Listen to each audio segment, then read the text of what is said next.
mesdames et messieurs. J'avoue que je suis en fonction sur ce nouveau poste de secrétaire général pour l'investissement en charge de France 2030 depuis 5 semaines. Et quand j'ai vu sommet de la transformation durable, j'ai dit c'est important que je vienne partager avec vous le réel objectif de France 2030, et vous allez voir qu'il est totalement cohérent avec le titre de cette conférence. Mais avant d'en arriver là, je voudrais vous donner une conviction personnelle, c'est qu'on vit un moment du monde très particulier. Il y a très très longtemps, nous avons eu un moment où l'outil a été inventé. C'était il y a très longtemps, je crois qu'on n'était pas là, c'est pas très documenté comme date, mais cet outil il a permis d'améliorer la dextérité humaine. Et à partir de l'invention de l'outil, il y a eu la fabrication, l'artisanat, la société s'est organisée, une certaine forme de sédentarisation, et la société s'est donc organisée à partir de l'énergie humaine et animale et l'outil. Bien des années plus tard, au milieu du XVIIIe siècle, sont apparues les premières formes d'énergie différentes qu'on appelle aujourd'hui fossiles, à partir du bois, du charbon, puis du pétrole, du gaz. Et ces énergies, elles ont une caractéristique, c'est qu'elles ont amplifié la force de l'homme. C'était l'avènement de la machine. Et cette machine, elle a permis effectivement de développer tout un corps social, de dépasser les limites du monde, de découvrir, de voler, de rouler. Elle a transformé réellement la structure sociale. C'était l'avènement de ce qu'on appelle aujourd'hui, entre guillemets, le capitalisme. C'est surtout une nouvelle forme de travail, la taylorisation, le salariat. Donc une organisation professionnelle du monde qui était totalement transformée par rapport à ce qu'on pourrait dire la phase d'avant, qui était l'artisanat. Donc, vous voyez bien le couple, outils, énergie humaine et animale, machine, énergie dite aujourd'hui fossile. Et là, on arrive dans une nouvelle ère qui a commencé en gros à la fin de la Deuxième Guerre mondiale, qui est l'avènement de l'électricité de masse. Quand je parle de la Deuxième Guerre mondiale, je ne parle pas de l'invention elle-même de l'électricité, mais je parle de son mise en application dans tous les coins de notre activité humaine. La différence avec l'énergie précédente, c'est qu'elle donne, aujourd'hui on le sait, les mêmes forces en termes de motorisation. Elle a même rajouté l'éclairage de la nuit, donc elle a allongé finalement l'activité humaine en termes de temporalité. Mais l'électron, il ne se contente pas d'éclairer ou de faire fonctionner les moteurs, il apprend aussi. Et c'est l'avènement du numérique. Et la conséquence de ça, la conséquence de cette énergie électrique dans nos vies, ce sont des produits maintenant qui ont une dimension numérique. Donc si je peux simplifier, je dirais, on passe dans la phase des robots. Donc on a eu l'outil force humaine et animale, machine, force, les forces fossiles, les énergies fossiles, et aujourd'hui l'ère des robots, au sens générique du terme. J'y inclurai un certain nombre d'applications numériques avec cette nouvelle forme d'énergie qui est l'électricité. Et ce qu'on doit en attendre, c'est une transformation radicale sur le long terme de notre société. Donc le sujet, et je le respecte totalement, le sujet climatique qui est essentiel et au cœur de vos débats, il est important, mais il va avec une transformation sociétale profonde. Et si on ne l'intègre pas comme ça, sur le plan de notre quotidien et également sur le plan institutionnel et politique, on se trompe de débat, on va rajouter des patchs, on va contraindre, on va avoir des problèmes d'acceptabilité, mais on n'ira pas au fond du problème, qui est une transformation réelle, comme elle s'est passée au moment de la révolution industrielle, de notre corps social.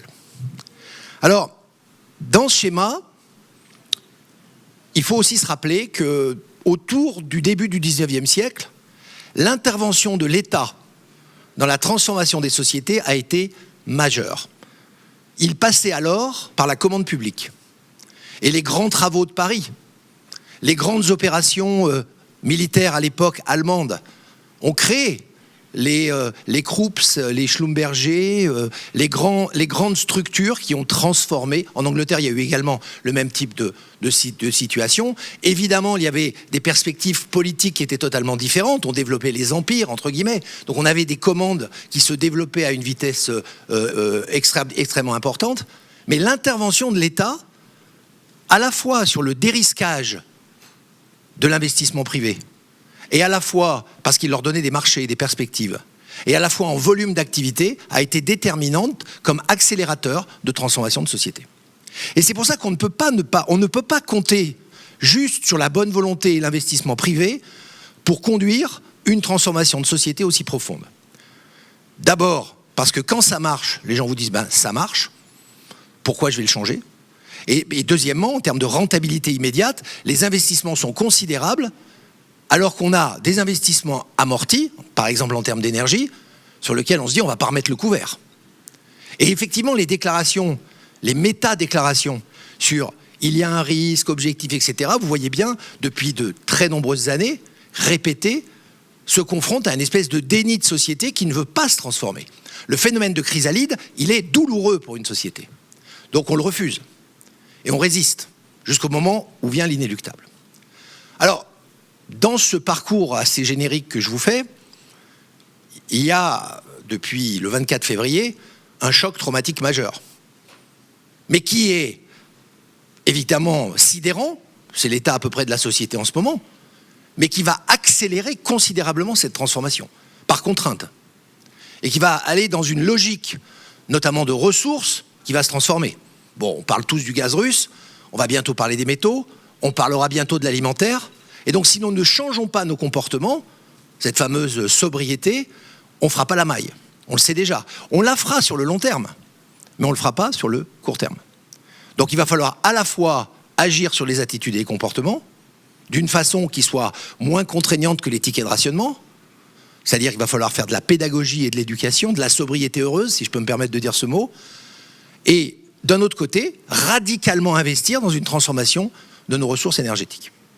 Alors ça va avoir comme conséquence, effectivement, des décarbonations, parce que l'électricité est au cœur de la décarbonation. La piste de la décarbonation planétaire, c'est bien une électrification, une intensité plus importante de l'électrification, entre guillemets, verte, autant qu'on peut, si je peux me permettre. Je dis autant qu'on peut, parce que les débats d'experts là-dessus peuvent mettre le curseur où ils veulent. De toute façon, il y aura quelque part du déchet. Il y en aura. Il va juste falloir le gérer. Mais on ne peut pas imaginer que spontanément, nous n'aurons zéro déchet à terme. Il va falloir le gérer. Donc France 2030, là-dedans, si vous regardez ce qu'a fait le président de la République le 12 octobre 2021, il a défini 11 objets. Je vais les lister quand même, en tout cas une partie d'entre eux, pour que vous voyez et que vous les écoutiez d'une façon peut-être un peu différente que juste un délire techno.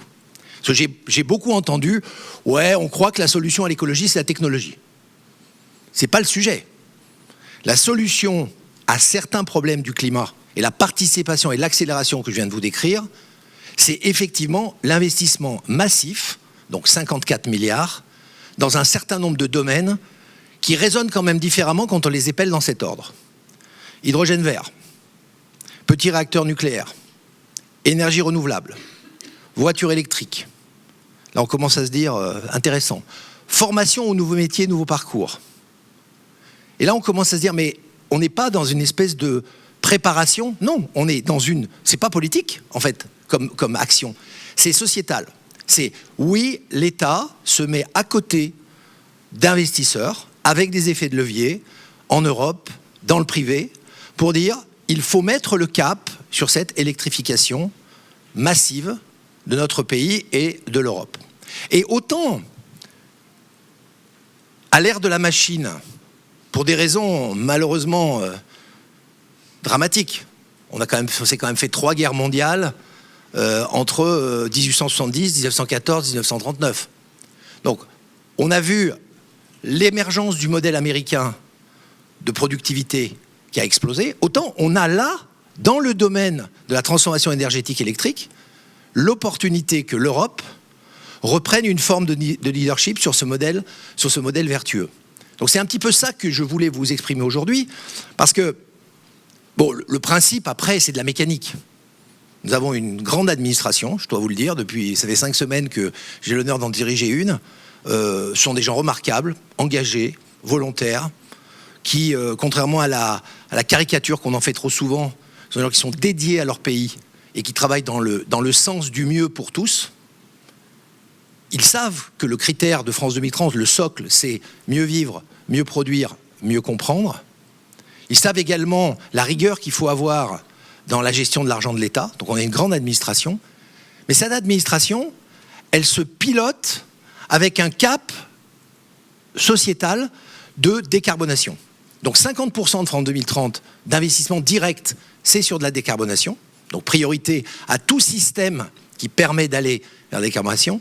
100% des investissements ne doivent pas dégrader la situation environnementale et 50% d'entre eux doivent au contraire l'améliorer. Donc c'est le cap qui est donné.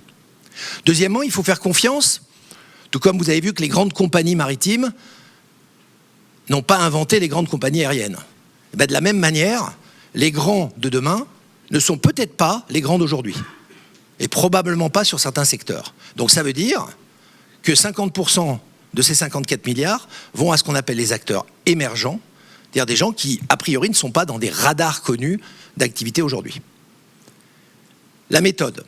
La méthode, c'est sur tous les objets que je vous ai décrits, un plan à 10-15 ans, ce qui est à peu près les moyens qu'on se donne aujourd'hui d'investissement et d'accompagnement de l'État, un plan à 10-15 ans d'objectifs. Pour vous faire rêver une minute, je vais donner un objectif justement qui n'est pas dans la catégorie que je vous ai citée. Les grands fonds marins, sur le plan exploratoire et non pas sur le plan de l'exploitation, je le précise. Eh bien, à 10-15 ans, on rêverait d'avoir un système français ou européen capable d'aller cartographier le fond des océans à 6000 mètres avec une télécommunication directe. À aujourd'hui, c'est du Jules Verne, hein, soyons clairs. On ne sait pas faire. Il n'y a pas de technologie qui sait faire ça. Ça, c'est un plan. C'est de dire, voilà, ça, c'est projection. Plein d'étapes intermédiaires. Quelle technologie? Quel centre de recherche? Comment nous allons le faire? Quel robot? Quel préhenseur? Et là, on fait ce qu'on appelle un appel à manifestation d'intérêt. Le plus large possible. Donc là, je suis venu vous parler aussi pour vous dire, surveillez donc france2030.gouv.fr, qui sera opérationnel dans quelques semaines, puisque ces appels à manifestation d'intérêt doivent être diffusés le plus largement possible. C'est intéressant de dire il faut y aller, c'est mieux quand on dit allez-y. Et puis, ces appels à manifestation d'intérêt donnent lieu à ce qu'on appelle des appels d'offres, des appels à projets, pour que là, on aille plus loin et qu'on puisse participer à des opérations de financement, de développement. Donc, le projet global, c'est bien cette révolution énergétique qui aura comme conséquence une résolution sociétale. Moi, je m'arrête à l'énergétique. Je laisse aux politiques la suite dans leur débat. Mais ce qui est sûr, c'est que ça va changer et qu'il n'y aura pas de débat sur le changement. Par contre, on donne tous les moyens possibles en accompagnement, en information, en échange, pour que, effectivement, des talents, partout et pour tous, se révèlent. Donc c'est ça l'objectif de France 2030. C'est donc un objectif de rentrer dans cette course de participation de l'État à ce dérisquage, comme je le disais tout à l'heure, mais également à la stimulation d'un réseau d'idées à concrétiser et pas simplement d'incantations ou de déclarations de panique à bord. Alors, je ne peux pas finir cette intervention sans effectivement vous parler, revenir un tout petit peu sur l'actualité courante et dire que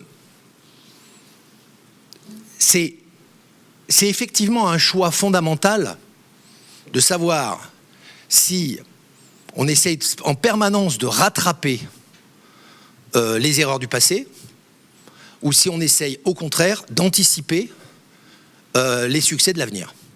C'est un vrai choix. Alors d'aucuns pourraient dire c'est de l'optimisme, d'aucuns pourraient dire c'est un délire. Moi je pense que si on regarde encore une fois ce qui est ma référence absolue, l'histoire de l'humanité, parce qu'il faut regarder ça forcément sur des tendances assez longues, il y a eu de vraies ruptures d'invention, mais il y a eu aussi beaucoup de ruptures d'innovation. Et quelle est la différence? Puisque le cœur de France 2030, c'est l'innovation. La différence, c'est que l'invention, c'est une offre à un marché. Je fais le fil à couper le beurre, je dis voilà, j'ai fait le fil à couper le beurre. Vous en voulez pas. Pas ça l'innovation. L'innovation, c'est la réponse à une demande sociétale.